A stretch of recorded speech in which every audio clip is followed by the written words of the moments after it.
ఇప్పుడు మనము జూలై నెల 2026 సంవత్సరంలో ద్వాదశ రాశుల వారికి గోచార ఫలితాలు ఎలా ఉంటాయో తెలుసుకునే ప్రయత్నం చేద్దాము.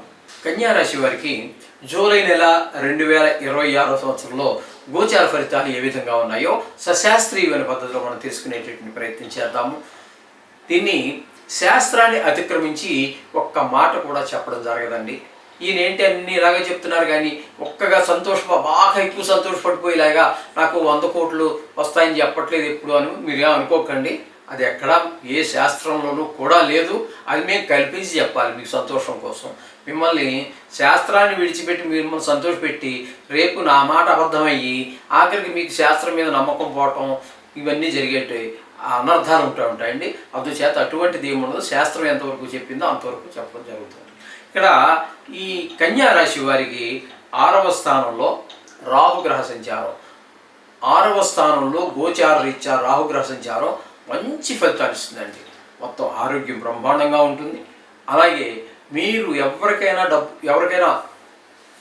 రుణం పడి ఉంటే అంటే డబ్బులు తీసుకున్నారు ఇదివరకు ఎప్పుడో, అది ఇన్నాళ్ళ నుంచి ఇవ్వడం కుదరలేదు, ఇప్పుడు ఖచ్చితంగా ఇచ్చేయగలుగుతారు.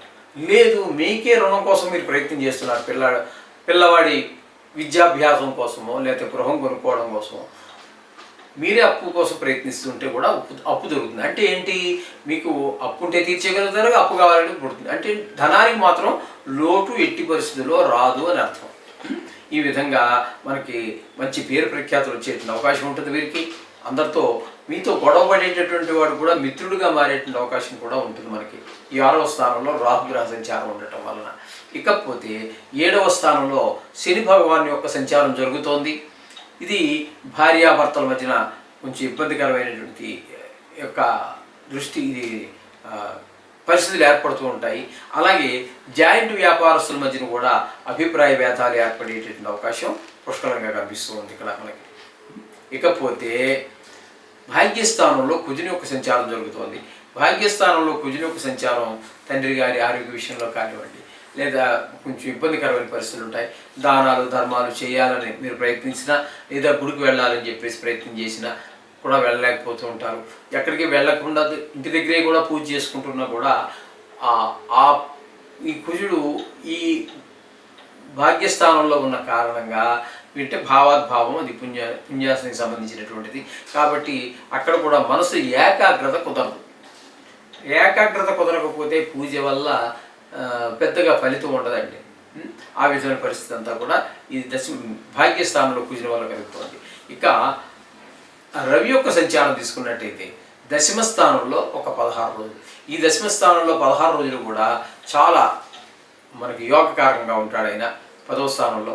తదుపరి ఏకాదశ స్థానంలో 17వ తారీఖు నుంచి నెలాఖ వరకు ఈ 2 స్థానాల్లోనూ కూడా రవి పూర్తి శుభుడు మీకు ఈ కన్యారాశి వారికి గోచార రీత్యా.